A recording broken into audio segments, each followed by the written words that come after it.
But I've been a loyal Erin Lean Bags. I almost said the wrong word.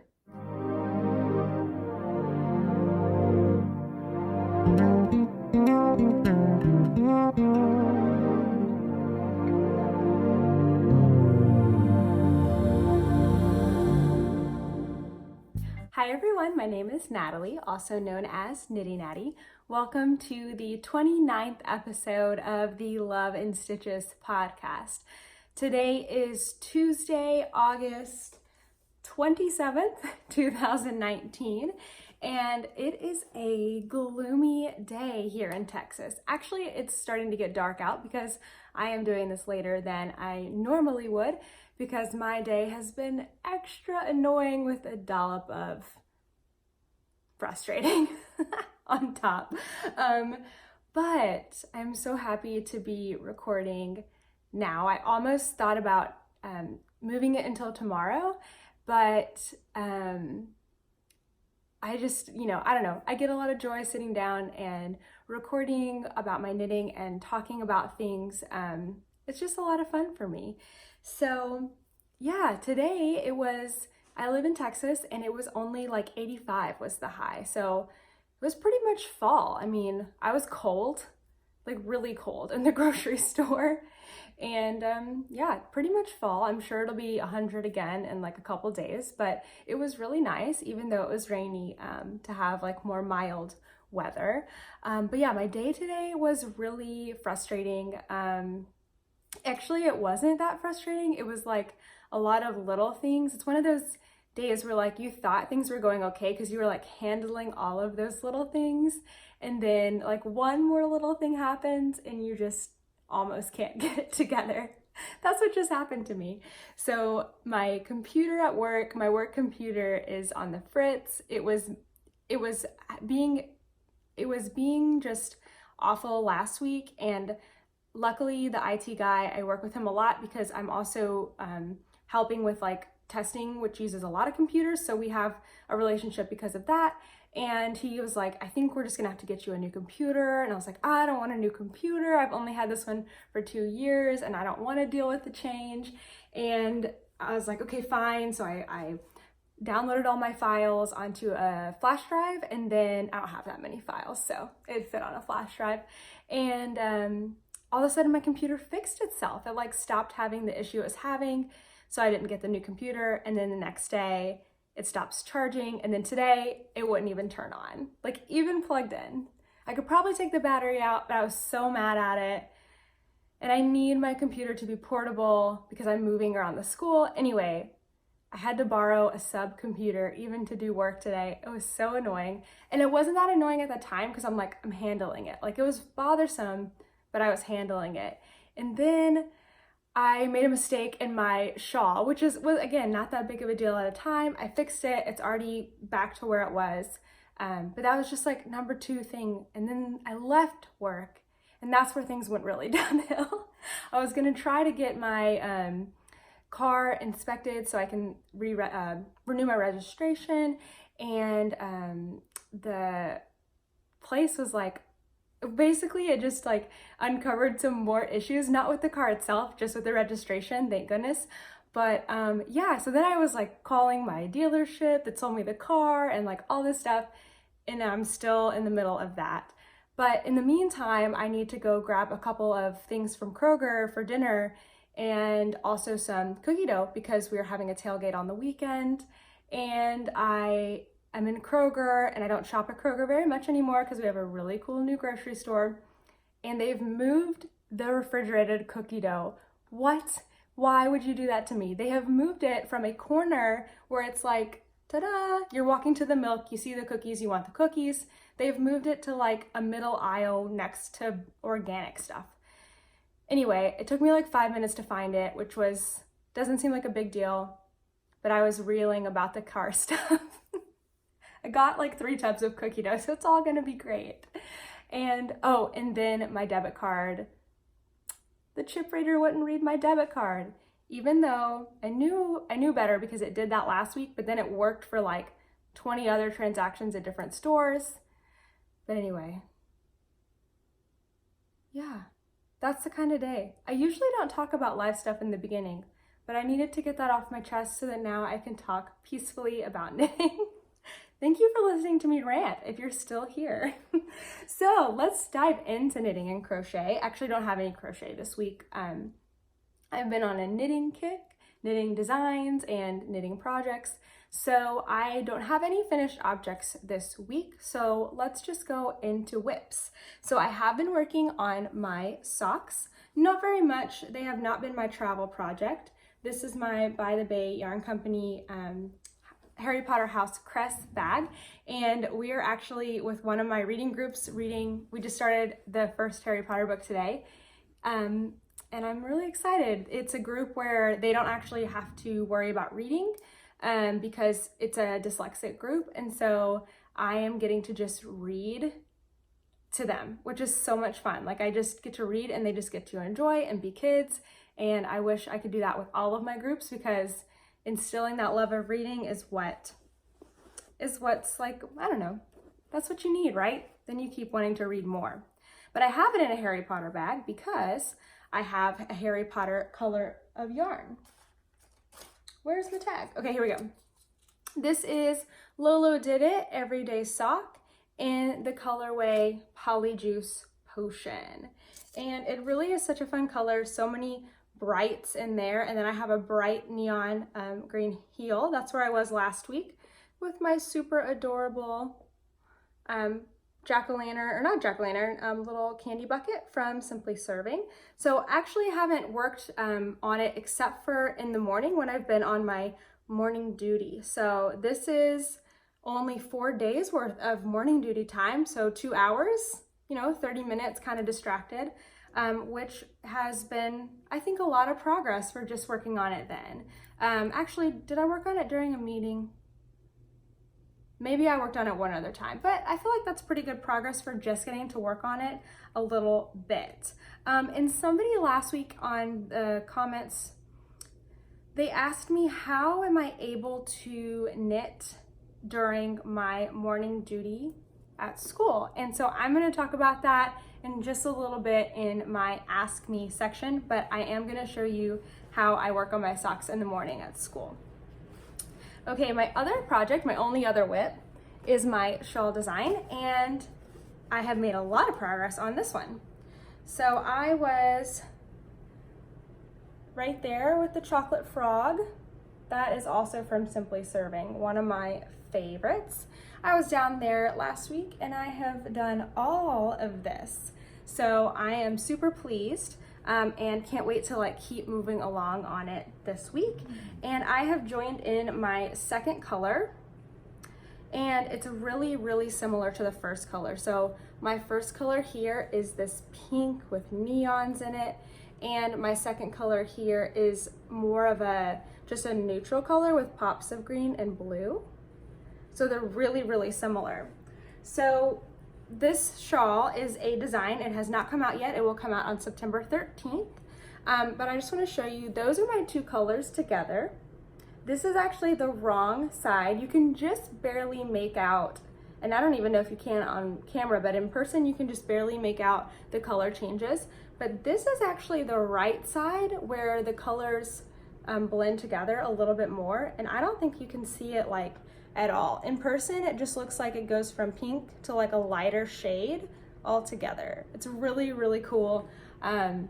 It's totally different from my other one, which, oops, I didn't grab. 1 second. Ugh, had to limbo under the lights. It's totally different from my other one where there's a lot of contrast in this section. So this is actually the wrong side, which would normally be the right side. And this is the right side where you have those fun, blending of the color changes. So I really like how it's looking with a very subtle color change, and soon I will move into just using that color on its own, and I'll be done with the pink. But this shawl has a name now, so you can look for it on Instagram as a hashtag if you want to follow my tester's progress. But this shawl is the let's see, how can I say it? The shawl is called Louisiana Street, but if you want to look for the hashtag, it's Louisiana Street Shawl.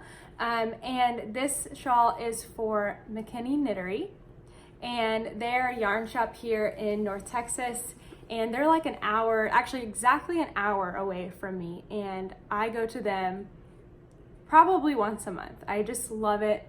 The friends that I knit with, we love it, and we meet there, and it's just an amazing store, and they have an incredible selection and wonderful employees, and I'm really excited to get to design something for the shop. So since the shop is on West Louisiana Street, this is the Louisiana Street. It's not Louisiana Street shawl, it'll just be Louisiana Street, but for the purposes of identifying what it is, it's Louisiana Street shawl. But I am really happy with this.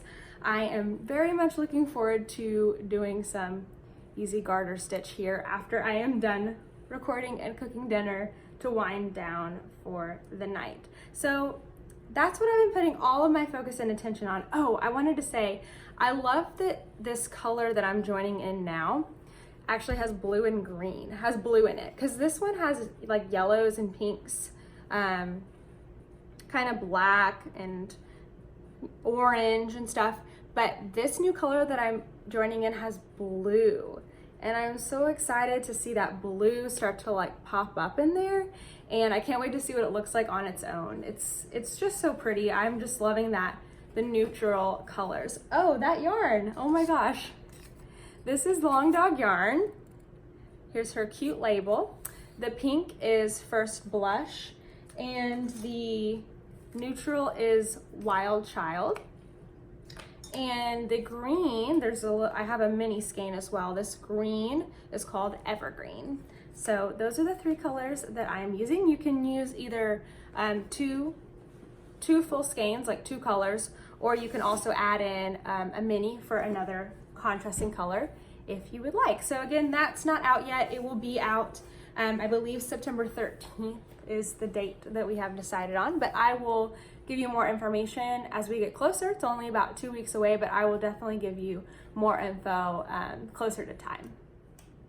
Okay, so that's pretty short for my actual knitting content, but I do have more things to talk about that are all pretty much knitting related. So now I'm gonna go into my Ask Me section. You can go on Ravelry and go to the Ask Me thread and ask me any questions that are knitting and crochet related or not, and put them in there, and I will do my best to answer them on a podcast episode. So this week I'm going to answer a question from White Coffee 88. That's her Ravelry username, and she asked, are there any knitting books I recommend? Thanks for the wonderful podcast. Okay, so I do have some knitting books to recommend. I have them over here on the floor. I actually have quite a few to recommend. So the first things I'm going to show you are knitting, like actual books that you could like look at and learn more about knitting. And then I'm also going to share a few, I don't have them on hand, that I just enjoy that are about knitting. So, oh, this is a big pile. Oh, why do knitting companies make such big books? I'm just kidding. I really like having like big solid hardcover books. My knitting book collection is only in this cube here. I used to have a lot more books, and it's just not, I just decided to keep the ones that I was really using and got rid of probably 3 times that much last year before we moved. So I really pared my collection down. But what I would recommend, and this is something I got before I started designing, but I love these Vogue Knitting Stittionary books. So this is just the very first volume, which is just knits and purls. So in this book, they have, I mean, just hundreds of different patterns that you can do. Those are yarn overs. I don't know how they can say knit and purl, but knit and purl, there's lots of texture patterns in here. There we go. Like things just like this that are just really innovative, just different things you can do with knit and purl, which would be really fun to add to your own designs, like if you are making a simple shawl and you wanted to amp it up, but also if you're a designer, really cool to get some inspiration from these. I also have the second volume, and the second volume is Cables, which is really awesome. They have so many different volumes. I know there's a color work one. I don't know what else is out there, but I think there's more than just that, the color work. There's probably a lace one too somewhere, even though they have lace in the knit and pearls. We'll slide that over. But yeah, just like so many pretty cable patterns that would be great to just add like middle of a scarf, something like that. So Vogue Knitting, Stitchinaries, definitely worth, I think, investing in. I definitely use mine a lot. I'm gonna recommend another book that I actually haven't read that much. I got this for Christmas and I really need to get into it, but this is the new, I think this is the new one, the new Vogue Knitting book. And just thumbing through it on Christmas, there's so much information in here. Again, this is going to be really helpful for anyone who wants to design or change things to their patterns, but they just have like, how do you design shawls, like sweaters, finishing work. Oh, it smells like a new book. Understanding directions, directional knitting, circular knitting, cutting steeks, mosaic knitting. I mean, there's just like, there's pictures, there's illustrations, just so many things in here. This is different ways to join your yarn. Oh my gosh. I need to really look through this more, especially the shawl stuff. Then I probably wouldn't have to like experiment as much. I could just work out a design. But this book looks like it's really going to be just a wealth of information. Should probably just not put it on the shelf and take it upstairs with me right now. But that's another one that, even not having gone through it very much, I would recommend. And then lastly, I would recommend this book, Knitting Comfortably. I have taken a class from Carson Demers, I think that's how you say his last name, and on the same information, and both were really great and both were really useful. I like the book a lot because I'm very visual and I can see the diagrams and like read it and understand it. I have put some things into practice that I think are helpful for me in my knitting, but it's just a really good book if you want to be knitting for a long time, which I don't know who doesn't want to, or crocheting for a long time, or I've taken some of the tips that he has in there and actually changed the way that I set up myself at work when I'm able to, keeping my keyboard at a place that is neutral, raising up my screen here at home. I've also kind of gotten on to my husband about, because he's on the computer all day for work, about some ways he could be more ergonomic, because he also gets the same like pain that I have from knitting from, I think, using his phone and working on the computer. So yeah, I've learned a lot from this book. I think it's really great. Definitely like a heavier read, a little more scientific, but also not like, if you just look at this, like it's not that as small as like a textbook would be, but it is a little bit textbooky, but again, it's about knitting. So it's a lot more interesting than like history or science or whatever subject that you don't enjoy. Now, as far as books that I have definitely like read cover to cover, I really like knitting books that are like they're not like informative knitting books, but they're about knitting. So I really love Clara Parks. I think all of her books are excellent. I've definitely read 2. I don't know, maybe does she have more than 2? I think I've also listened to one where she's read the audio, and that was really fun as well. And then last but not least, I love Stephanie Pearl McPhee. She has got some really short, like cute books, short stories. I finished one like not too long ago, maybe a couple of months ago, that was one of her originals, and I hadn't read it yet, and it was really good. So if you're looking for something that's just like knitting adjacent, then Clara Parks and Stephanie Pearl McPhee would definitely be right up your alley. So that was my question that I'm going to answer from Ravelry. I know I have some more on there, and I have some messages. I need to go check those out. But I also had a question on YouTube. So if I see your question on YouTube and write it down, then there's a good chance that I will answer it. But I'm not always super good about that. So the Ravelry Ask Me thread is a better place to go because I can just go back to it. But somebody did ask me how I am able to knit on my morning duty. So I actually brought home the bag that I use for when I am knitting at school. It's perfect because it's got the apples on it, and I'm a teacher. but it's even better because it has this. So this bag is from Erin Lane. She has been a bag maker, gosh, I don't even know. I remember Lindsay, meeting Lindsay at Bliss Yarns in Brentwood, Tennessee when I started working at Bliss Yarns, and this was a while ago, more than 10 years ago. And Lindsay was still teaching and making bags on the side, and now she's making bags full-time. And I get to see her once a year at DFW Fiberfest when she is vending, which is always fun. But I've been a loyal Erin Lane Bags, I almost said the wrong word, consumer. I was gonna say connoisseur, which is not the right word, consumer, for many, many years. And this is the sock sack, I think. It's got a boxed bottom, and it's just big enough for a small project. I've put socks, hat, even shawls when I'm just getting them started. And it is so great because of this loop. So this loop goes around your belt loop, and then it snaps. And then basically let's just say my finger is the belt loop. Your ball of yarn can just sit here hanging off of your belt loop while you are knitting from it. And that's exactly what I do when I am monitoring kids, whether they're testing or when I'm standing in the hallway during my morning duty. So I had my coworker take a picture of me wearing my Erin Lane bag. I'll put that in here. She even said maybe we should get like you in action. So if I manage to get a video or another picture, I'll put that in too. I don't know, can't make any promises. But that's exactly what I do.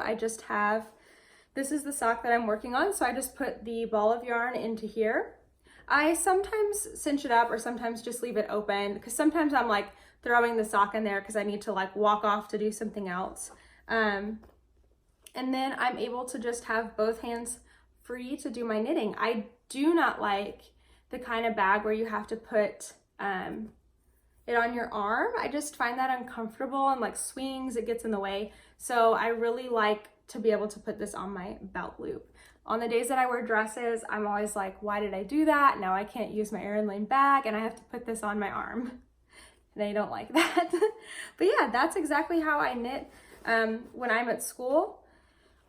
Doesn't seem to bother anyone anymore because I've done it a lot for a long time. This is my 3rd year at this school and I was doing it before that anyway. So yep, it's just part of who I am, and it's great. It's kind of a great like meditation to get the day started. So I love doing it. All right, so I have some one new tutorial up on YouTube, and it is part of my basic knits and basic crochet series. So last week I released the intro videos for basic knits and basic crochet, and these are just series where I'm going to go through all of the basic stitches you need to know if you are learning to knit or crochet, or maybe you're wanting to teach somebody to knit or crochet, or you need to recommend a video for someone that's learning and you're not near enough to teach them. You can check them out and see if they would be a good fit for your friend to learn to knit or crochet. But I am releasing them just like a week at a time, one video a week or one set of videos a week. So this week is the slip knot. It's just a single video because you need a slip knot for knitting and crochet. And I am showing the slip knot both right and left-handed. Even though slip knots are not really like, they don't really have handedness, I did show how to make a slip knot one direction and then the other direction. So if slip knot has always felt weird for you, maybe you want to try it the left-handed way. So yeah, so both of those are on there. They're all in one video. It's really short. I think it's under 3 minutes, but that is on my channel. Next week though, I will have the long tail cast on and the chain stitch, both right and left-handed. So I'm excited. I'm having a lot of fun putting these out. They're taking me more time than I anticipated. Yesterday I finished, or this morning I finished editing my knit stitch videos, and they are both 12 minutes long because I've got a knit stitch for English style, and in the English style video it includes like how to get started, and then circular needles, and then same with the continental knitting video, because I don't want to assume that you've watched any of the videos previous. I want to include all the skills in there. The only one I'm probably going to do that with is like the knit and purl stitch combined. I'm going to assume you've seen knit and purl before. But anyway, if you're watching me now, you're probably not a new knitter, but maybe you haven't crocheted, or maybe you're the opposite. Maybe you've crocheted and you haven't knit. So that'll be good information for you. If you can watch everything, that would be great, because you get to see all of the angles. I think that's it as far as news goes, but let's do the giveaway. So I have, on my last video, I hosted a giveaway for this Uprooted Fibers beautiful, beautiful yarn. And this she sent me for reaching 1,000 subscribers on YouTube. I wanted to do a giveaway.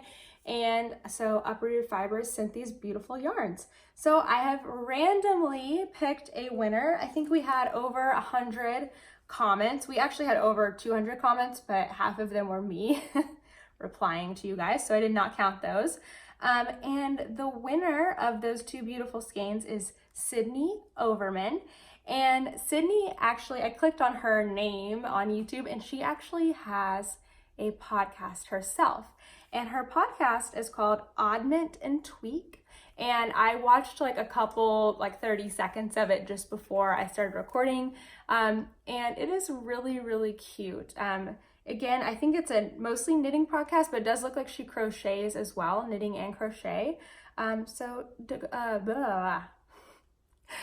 Sorry, Sydney, I was trying to promote you and I'm butchering it. So go check out Sydney's channel. Her channel is Sydney Overman, but her podcast is called Oddment and Tweak. And when my videos are too short sometimes, it looks like her videos are typically around an hour. So perfect. Another podcast for you guys to watch when mine are too short. But no, Sydney's podcast looks really cute. I have subscribed to her channel, and I am looking forward to watching it when I get a few moments during lunch or maybe on the weekend. So Sydney, if you will just email me, my email is knittynatty@gmail.com, and let me know you saw this and that you are the winner, and I will get these two beautiful skeins of Uprooted Fibers out to you. Thank you everyone who entered the giveaway and commented. It was really fun I just left it open. You just could comment anything, and it was really fun to see what you guys were saying. So thank you so much for entering. I did mean to say that Uprooted Fibers now has a pretty full shop. It did get filled about a week ago, and then people have shopped it. So if you are interested in any of the Uprooted Fibers, definitely go check out her shop. Just for reference, these colors are Snow Sky, and this is a blue with like either darker blue or black speckles. And this colorway is Wayward Sisters, and this is on a neutral base with pink and yellowy orange, and it's just super pretty. So if you are interested, go check out her Etsy shop, and I will put her Etsy shop name down here. Okay, so a couple of live things, and then I will get this all wrapped up. But I'm excited for this weekend because college football is starting, and we're gonna have a lot of fun. We've planned a big tailgate because there is a local game to us, and so I'm really excited to get out there and tailgate and have fun and go watch some college football. So maybe you're a football fan and maybe you're not, but this is an exciting time of the year if you do enjoy sports. We have football starting, and then very soon hockey will start, and those are our two favorites. I definitely like them more because of my husband, but I have been a fan for many years, so I'm excited about that.